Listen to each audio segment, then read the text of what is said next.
जय हिंद साथियों। आज की इस वीडियो में आप सभी का स्वागत है। आज के इस वीडियो में देखने वाले हैं जीके जीएस के टॉप 30 एमसीक्यूज जो कि यूपी पुलिस और यूपी होमगार्ड परीक्षाओं की जो 2024 में होने वाली हैं। ये आपके जो होमगार्ड्स की परीक्षा हैं यह आपके 28-29 अप्रैल को होने वाले हैं, ठीक है। और जो आपके जो ये यूपी पुलिस एग्ज़ाम है इसकी भी डेट आगे है साथियों, ये आपके जून में होने वाले हैं, जून के फर्स्ट वीक में। तो भी बिल्कुल देरी मत करिए और तैयारी में लग जाइए। और आपके लिए हम लेके आए आज के लिए यह प्रैक्टिस सेट है, यह बहुत ही इंपॉर्टेंट है। तो चलिए देखते हैं, क्योंकि इसमें जो प्रीवियस ईयर के क्वेश्चन जो है बहुत सारे हैं लाए हैं, ठीक है। तो देखिए आपका पहला क्वेश्चन है कि भारतीय संविधान को अंगीकृत करने की तिथि क्या है।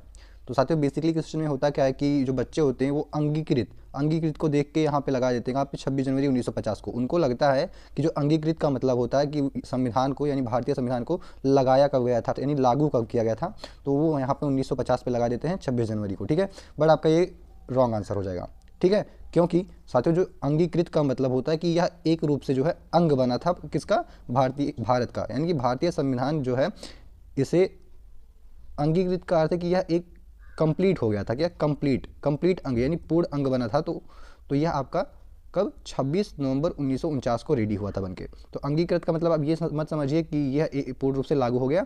इसका मतलब है कि यह एक तरह से अंग बनाया गया था, ठीक है, भारतीय देश का।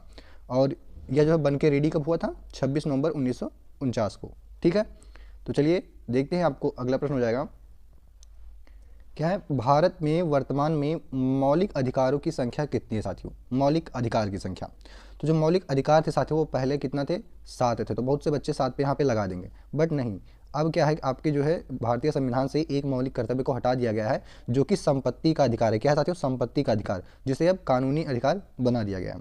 तो जब एक हटा दिया गया तो कुल अब हमारे पास कितने बचे साथियों, तो कुल अब हमारे पास 6 अधिकार, ठीक है, हैं। यानी कि मौलिक अधिकारों की संख्या कितनी है, तो 6 है। चलिए अगला प्रश्न है, क्या है, भारतीय संविधान में नीति निदेशक तत्व जो है वह किस देश से लाए गए हैं साथियों। तो साथियों जो ये नीति निदेशक तत्व होते हैं इन्हें हम डीपीएसपी भी बोलते हैं। क्या बोलते हैं, डीपीएसपी भी बोलते हैं। और इसे साथियों आपका कहाँ से लाया गया है, तो यह आपका जो डीपीएसपी है, जो डीपीएसपी जिसे बोलते हैं, यह साथियों आपका आयरलैंड के संविधान से लिया गया है, ठीक है। कहाँ से, आयरलैंड के। चलिए आगे देखते हैं। अगला प्रश्न है आपका कि भारत के नियंत्रक एवं महालेखा परीक्षक यानी कैग की नियुक्ति कौन करता है साथियों।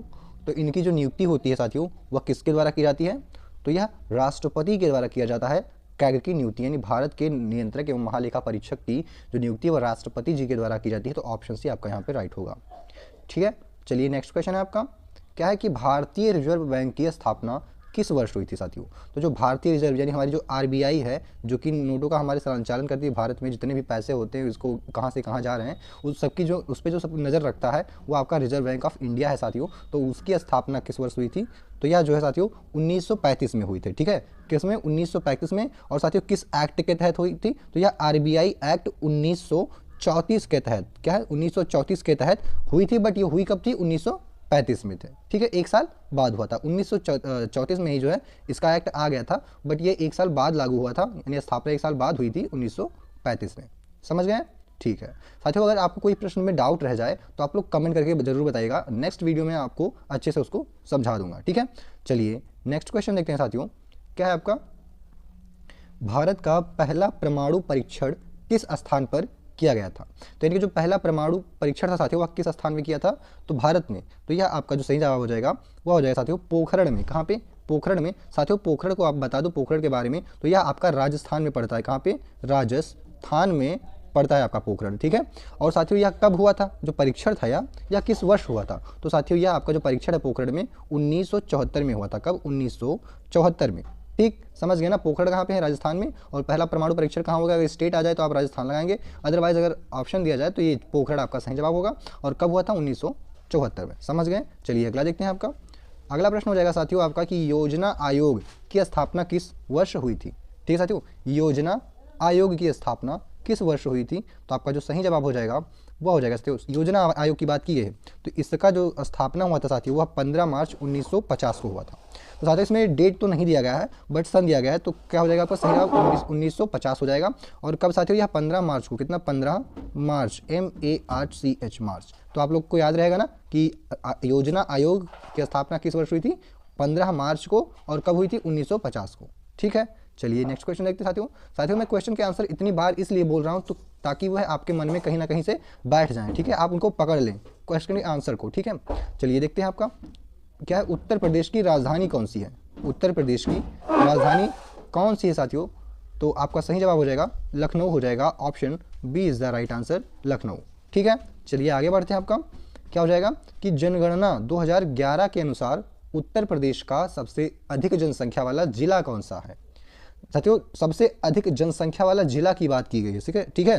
तो आपका जो सही जवाब हो जाएगा वो हो जाएगा क्या है साथियों, Ghaziabad, option C Ghaziabad is the right answer. साथियों अगर जनगणना के अनुसार 2011 के अनुसार पूछता है कि उत्तर प्रदेश का सबसे अधिक जनसंख्या वाला जिला कौन सा है, जहां पे अधिक जनसंख्या की बात की जाए तो आप गाजियाबाद को लगाएंगे। और यदि आप यहीं पे पूछे कि क्या है जनसंख्या घनत्व, क्या साथियों, जन घनत्व, घनत्व, अगर घनत्व की बात करें साथियों तब आप गाजियाबाद को नहीं टिक करेंगे, आप टिक करेंगे प्रयागराज, ऑप्शन नंबर बी को, ठीक है।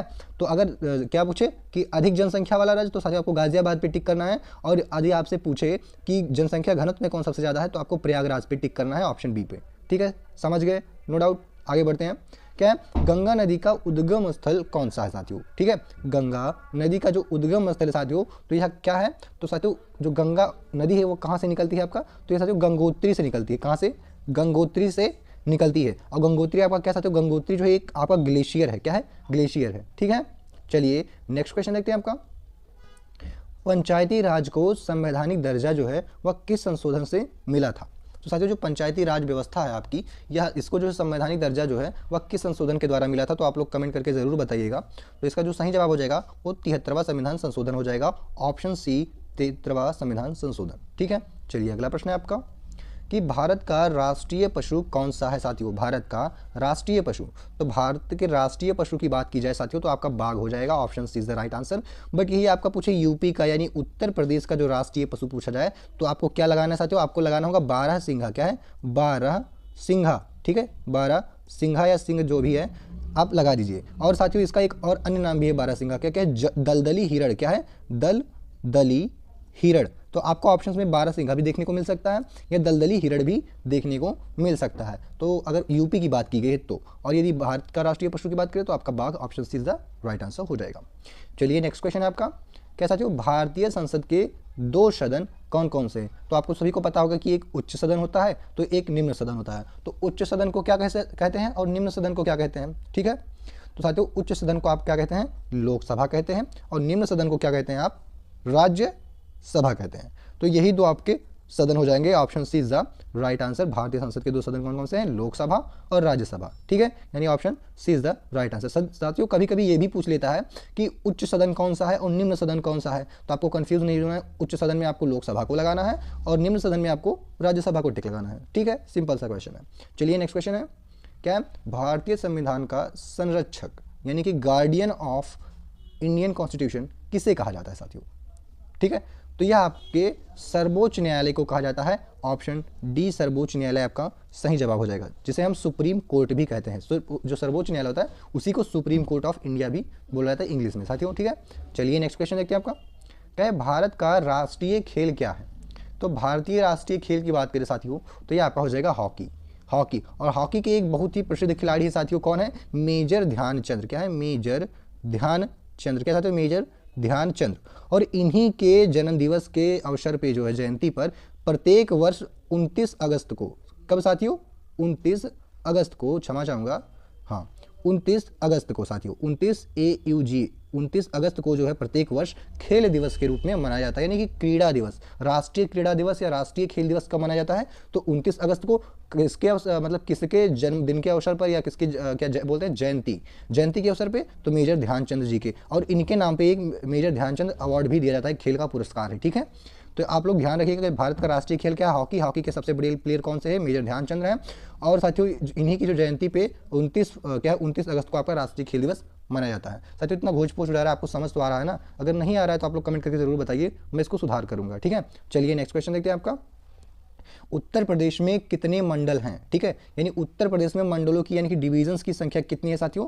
तो उत्तर प्रदेश में जो वर्तमान में मंडलों की संख्या है साथियों वह है आपका 18 हैं। कितने टोटल? 18 मंडल हैं। ठीक है, साथियों मंडल पे मैं आपके लिए मतलब एक बढ़िया से अलग से वीडियो बना के लाऊंगा जिनमें आपको मंडलों के बारे में बताऊंगा उत्तर प्रदेश के। ठीक है, और उत्तर प्रदेश में कौन कौन से विधानसभा हैं, राज्यसभा की सीटें, इन सबसे रिलेटेड जितने भी प्रश्न बनते हैं उन सभी के बारे में डिटेल से आपको बताने वाला हूँ नेक्स्ट वीडियो में। तो अभी वीडियो आपसे बिल्कुल मिस ना हो, इसलिए हमारे चैनल को सब्सक्राइब करें और बेल आइकन को जरूर दबा के रखें ताकि हर एक वीडियो की नोटिफिकेशन आपके पास पहुंच जाया करे टाइम से। ठीक है, चलिए नेक्स्ट क्वेश्चन देखते हैं आपका क्या है कि भारत का सबसे बड़ा राज्य क्षेत्रफल की दृष्टि से कौन सा है। साथियों क्षेत्रफल की बात की गई है।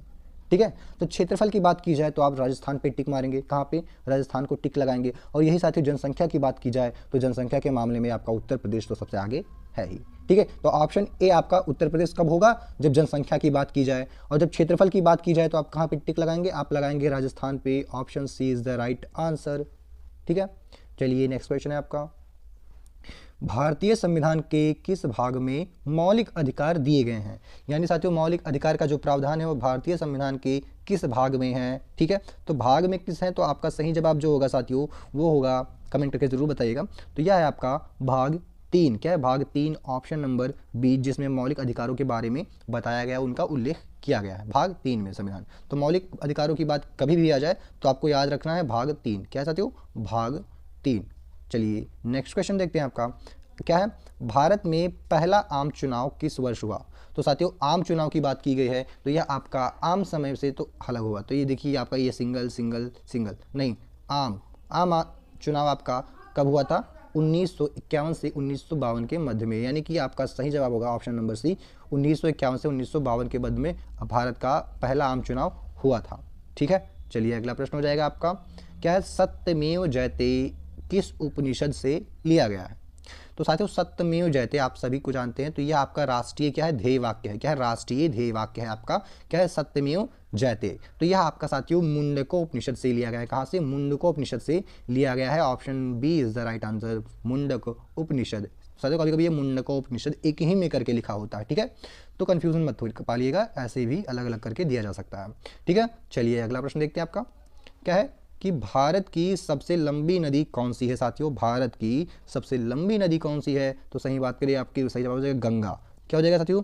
गंगा नदी, जो कि आपके देश के भीतर में यानी कि हमारे जो इंडिया का ऐसे जो रीजन है पूरा ऐसे हिमालय से निकलती है, ऐसे से बहती है, तो उसके अंदर सबसे लंबी यही रेखा तय करती है, यानी कि यही एक लाइन का निर्माण करती है, सबसे लंबी जो होती है। ठीक है, तो क्या हो जाएगा? Ganga is the right answer, Bharat की सबसे लंबी नदी।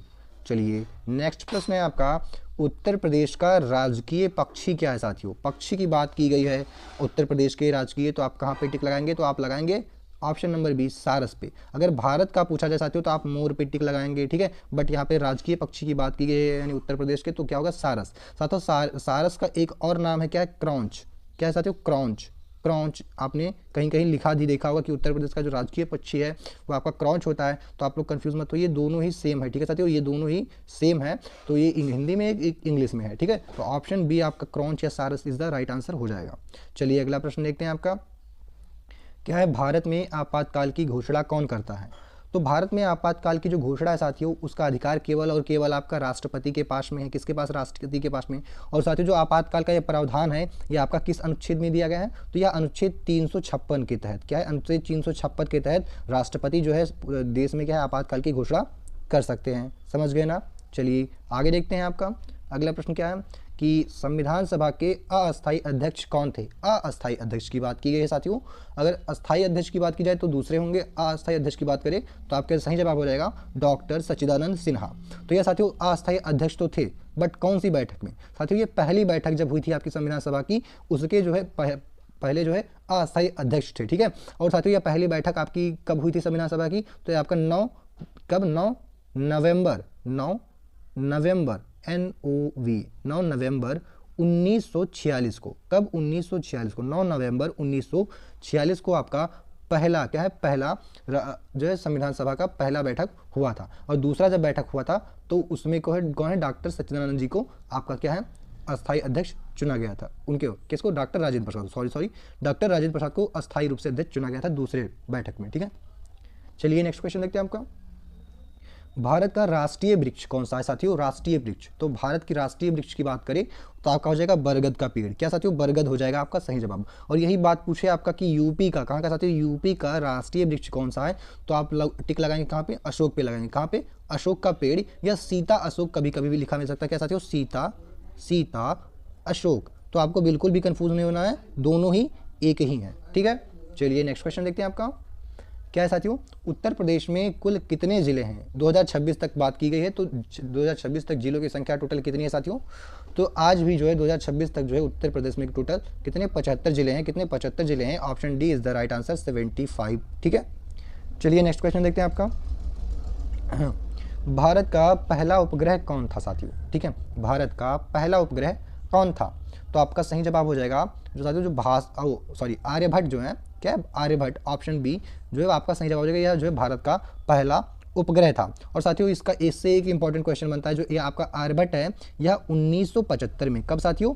1975 में जो है प्रेषित किया गया था, यानी इसे मतलब क्या कहते हैं उसको साथियों कि इसको भेजा गया था, ठीक है, अंतरिक्ष में। कब? 1975 में प्रक्षेपित किया गया था, प्रक्षेपित किया जाता है, ठीक है। प्रेक्षित नहीं होता है, मैं भूल गया था, बट ठीक है, मैनेज कर लीजिएगा थोड़ा। क्या कि भारतीय संविधान के अनुसार भारत एक कैसा राज्य है? क्या एक संघीय राज्य है, एकात्मक राज्य है, संघात्मक राज्य है, संघात्मक एवं एकात्मक दोनों है? क्या होगा सही जवाब? तो सही जवाब हो जाएगा साथियों, जो भारतीय संविधान के अनुसार जो भारत है एक संघात्मक एवं एकात्मक दोनों तरह का राज्य है, यानी option D is the right answer हो जाएगा आपका, ठीक है। चलिए अगला प्रश्न देखते हैं। क्या है आपका कि लोकसभा का कार्यकाल कितने वर्षों का होता है साथियों? लोकसभा का, तो लोकसभा का जो कार्यकाल है वह सामान्य रूप से 5 वर्ष का होता है। कितना साथियों? 5 वर्ष। Option B is the right answer, 5 year, ठीक है। चलिए नेक्स्ट क्वेश्चन है आपका। उत्तर प्रदेश के राज्य का गठन कब हुआ था? राज्य का गठन कब हुआ था साथियों? तो यह हुआ था आपका 24 जनवरी 1950 को। कब? 24 जनवरी 1950 को क्या हुआ था? गठन हुआ था उत्तर प्रदेश का आपका, ठीक है साथियों। और इसी दिवस आपका उत्तर प्रदेश दिवस, ठीक है, उत्तर प्रदेश दिवस या उत्तर प्रदेश की स्थापना दिवस जो है आपका 24 जनवरी को प्रत्येक वर्ष मनाया जाता है, ठीक है साथियों। चलिए अगला प्रश्न देखते हैं आपका। भारत में सबसे बड़ा बांध कौन सा है? तो बांध का बात करें साथियों ऊंचाई के मामले में, अगर ऊंचाई के मामले में बात करें तो आपका सही जवाब हो जाएगा कौन सा? टिहरी बांध। टिहरी जो है ऊंचाई के मामले में सबसे बड़ा बांध हो जाएगा। और अगर बात करें कि ऐसे मतलब क्षेत्रफल की एरिया के हिसाब से तो आपका भाखड़ा नागल बांध क्या है? बिल्कुल सही जवाब होगा। और यहाँ पे आपका टिहरी हो जाएगा। तो आप इसमें बताया नहीं गया कि कौन सा होगा, तो यहाँ पे आप कुछ दोनों पे भी टिक लगा सकते हैं, ठीक है। लेकिन जब बता दे आपको कि ऊंचाई के अनुसार तो आपका टिहरी को लगाना है, या आपको बताया कि क्षेत्रफल के अनुसार तो आपका हो जाएगा भाखड़ा नागल बांध, या आयतन के अनुसार, ठीक है, आयतन या क्षेत्रफल जो भी आप कह लें, ठीक है। तो ऑप्शन यहाँ पे आपका D is the right answer, A is the right answer, दोनों होगा। चलिए नेक्स्ट क्वेश्चन देखते हैं आपका। क्या है कि भारतीय राष्ट्रीय ध्वज में कितनी धारियां होती हैं? धारियां, ठीक है, भारतीय राष्ट्रीय ध्वज में कितनी धारियां होती हैं साथियों? तो टोटल 3 धारियां होती हैं, यानी टोटल 3 रंग होते हैं साथियों। आपके कौन कौन से? सबसे पहले आपका ऊपर होता है केसरिया, और फिर सफ़ेद होता है, फिर नीचे हरा होता है। यानी सबसे ऊपर आपका ऑरेंज, जिसको हम केसरिया भी बोल सकते हैं, बट इसको इंग्लिश में थोड़ा दूसरा कुछ बोलते हैं, मुझे नहीं पता, बट ऑरेंज आप याद रखिए, ठीक है। बीच में आपका व्हाइट होता है और नीचे आपका ग्रीन होता है, ठीक है। तो ये आप ऐसे ध्यान रखिए, ऑरेंज, OWG, ठीक है साथियों। चलिए नेक्स्ट क्वेश्चन देखते हैं आपका। और हाँ, आपको और बता दूं कि जो भारत का जो राष्ट्रीय ध्वज है साथियों वह किसने डिज़ाइन किया था? तो इसको साथियों पिंगली वेंकैया जी ने इसको डिज़ाइन किया गया था, ठीक है। पिंगली वेंकैया ने डिज़ाइन किया था इसको, किसको? राष्ट्रीय ध्वज को हमारे। इसमें कितनी धारियाँ होती हैं? 3 धारियाँ होती हैं। चलिए अगला प्रश्न देखते हैं आपका। क्या साथियों कि भारत की पहली महिला मुख्यमंत्री कौन थी? तो पहली महिला मुख्यमंत्री जो थी भारत की वह थी आपकी सुचिता कृपलानी, जो कि कहाँ से थी साथियों? वह आपके यूपी से थी। तो यूपी की बात करें कि यूपी की प्रथम महिला मुख्यमंत्री कौन बनी साथियों? तो आपका सही जवाब हो गया सुचिता कृपलानी जी। और भारत की पहली महिला मुख्यमंत्री बात करें कौन थी तो साथियों? तो सुचिता कृपलानी जी। तो यहाँ पे आपका option B is the right answer हो जाएगा, आप इसको ध्यान रखिएगा। चलिए अगला प्रश्न हो जाएगा आपका। क्या है? उत्तर प्रदेश का उच्च न्यायालय कहाँ पे स्थित है साथियों? उच्च न्यायालय की बात की गई है उत्तर प्रदेश के, तो यह आपका हो जाएगा प्रयागराज में स्थित है साथियों। कहाँ पे? प्रयागराज में। और इसका एक खंडपीठ आपका लखनऊ में भी स्थित है। कहाँ पे खंडपीठ इसका कहाँ पे है? लखनऊ में है, स्थित है। और साथियों जो ये उच्च न्यायालय है आपका यह प्रयागराज में स्थित है, और इसका जो पुराना नाम था वह इलाहाबाद था। क्या साथियों? बाद था। ठीक है, तो वर्तमान में इसका नाम प्रयागराज हो गया है। बहुत सी जगह आपको इलाहाबाद भी देखने को मिल सकता है। ठीक है, जहाँ पे अपडेटेड नहीं, जो पुरानी बुक्स हैं, ठीक है, वहाँ पे। चलिए अगला प्रश्न देखते हैं आपका। और साथियों आपका ये जो आखिरी प्रश्न हो जाएगा, 1 मिनट क्षमा चाहूँगा। अगला प्रश्न हो जाएगा साथियों, और आपका यह आखिरी प्रश्न है इस वीडियो में, तो आपका ध्यान से देखिए क्या है। हरित क्रांति का संबंध किससे है साथियों? तो हरित क्रांति का जो संबंध है साथियों, ये आपका कृषि से हो जाएगा, यानी कि कृषि, option C is the right answer. और भारत में राष्ट्र क्या है, कृषि के जनक या हरित क्रांति के जनक जो है कौन कहे जाते हैं भारत में हरित क्रांति के? तो आपका हो जाएगा क्या होगा, MS स्वामीनाथन, SM स्वामीनाथन। ठीक है साथियों, तो आप ध्यान रखिएगा कि हरित क्रांति के जनक कौन कहे जाते हैं भारत में, तो MS स्वामीनाथन कहे जाते हैं, यानी ऑप्शन यहाँ पे तो आपका सी सही हो जाएगा, कृषि। ठीक है, चलिए तो साथियों इसी के साथ में हमारी यह वीडियो यहीं पे समाप्त होती है। यदि आपको इसमें किसी प्रश्न पे डाउट है तो आप लोग कमेंट करके ज़रूर बताइएगा, मैं आपको उसको बिल्कुल सटीक जवाब दूंगा, आपको कमेंट में बिल्कुल रिप्लाई करूँगा। ठीक है, और नेक्स्ट वीडियो में मैं आपको बताऊँगा कि कैसे वहाँ पर क्या करना सही होगा। ठीक है, तो अगली वीडियो हमारी आपसे बिल्कुल भी मिस ना हो, इसलिए चैनल को सब्सक्राइब करें और वीडियो को लाइक करें, शेयर करें अपने दोस्तों के पास। आपको अच्छा लगा तो मिलते हैं नेक्स्ट वीडियो में।